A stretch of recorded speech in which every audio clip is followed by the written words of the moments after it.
The incident began during what should have been a routine university debate at Cambridge University, when 20-year-old Layla Hassan, a Palestinian-British student studying international relations, found herself standing alone against a panel of professors and guest speakers who were discussing Middle Eastern politics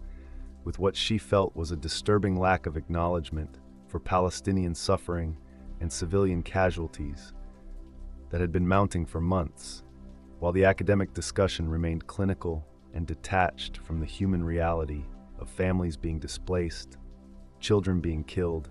and entire communities being destroyed. Layla had not planned to speak that day because she knew that as one of only 3 Palestinian students in her program, she would be outnumbered and potentially face backlash from professors who controlled her grades and academic future. But when she heard one of the guest speakers, a former diplomat, describe the situation as a necessary military response with minimal civilian impact, she felt something break inside her,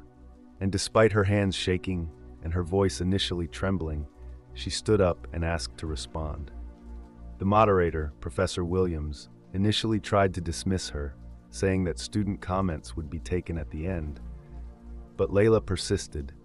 politely but firmly stating that she felt compelled to provide perspective that was missing from the discussion.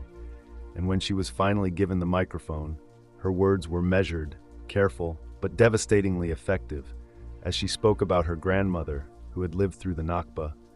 her cousins who had been killed in recent airstrikes,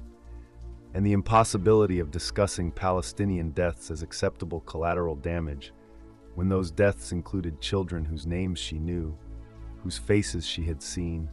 whose dreams had been cut short by violence that academic panels could analyze, but that real families had to endure. She spoke for less than 10 minutes, but her words were recorded by another student who posted the video online, where it quickly went viral, not because it was inflammatory or political, but because it was deeply human and personal, showing a young woman courageously speaking truth to power while maintaining her dignity and composure, even as her voice broke when she mentioned her 6-year-old cousin who had asked her over video call why the world seemed to hate Palestinian children. The video reached millions of viewers within days, and while most responses were supportive, there was also significant backlash, particularly from donors and alumni of the university who pressured the administration to take action against what they called inappropriate political activism that violated the university's neutrality policies. Layla began receiving threatening messages both online and through her university email, and several professors started treating her differently in class, some avoiding eye contact, others making comments that seemed designed to undermine her academic credibility and her sense of belonging in spaces where she was already one of very few students from her background.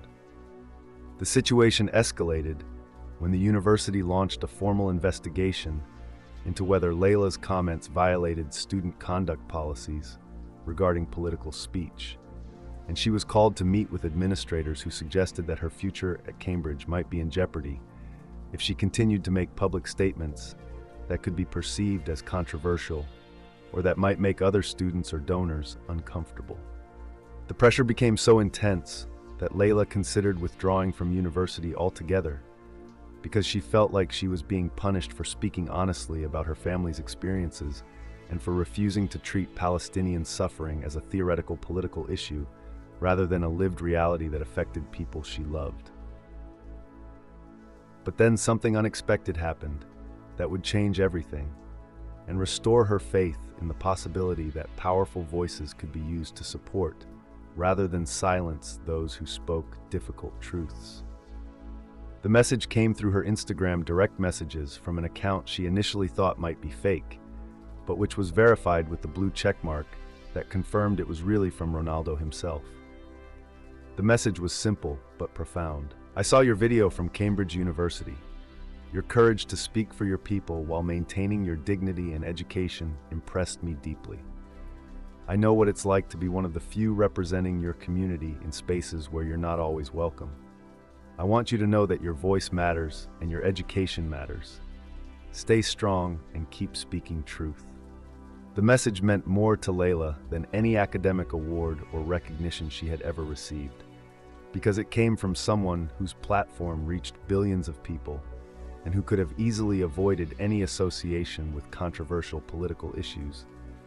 but who chose instead to reach out privately to support a student who was facing consequences for her moral courage. But Ronaldo didn't stop with just a private message, because when he learned through his team about the pressure Layla was facing from university administrators, he decided to make his support more public in a way that would protect her, while also sending a clear message about the importance of defending students' rights to speak about their experiences and heritage without fear of academic retaliation. He posted on his social media accounts, with over 500 million followers, a statement that read, "I have tremendous respect for students who pursue education while also maintaining connection to their families and communities, especially when that requires courage to speak difficult truths in academic settings. Education should create space for all voices and experiences, not silence those who represent perspectives that some find uncomfortable. Every student deserves to feel safe pursuing knowledge while honoring their heritage and speaking for their people." The post never mentioned Layla by name or Cambridge specifically, but everyone who had seen the viral video understood exactly what and whom he was supporting, and the impact was immediate and overwhelming. The university was flooded with messages from alumni, students, and public figures expressing support for academic freedom and questioning why a student was being investigated for sharing her personal and family experiences in an academic discussion about the very region where her family lived. Several prominent professors from other universities issued statements supporting Layla's right to speak about her heritage and experiences without facing academic consequences. And the hashtag #EducationNotSilencing began trending internationally as people shared stories about times when students had been discouraged from discussing their backgrounds or challenging dominant narratives in academic settings. The pressure on Cambridge became so intense that within a week, the administration announced that the investigation into Layla's conduct would be dropped, and that the university would be reviewing its policies to ensure that students felt supported in sharing diverse perspectives that enriched academic discussions, rather than feeling punished for bringing their lived experiences into scholarly conversations. But the most meaningful impact came in the personal message Ronaldo sent to Layla after his public post went viral, telling her that he hoped she would continue her studies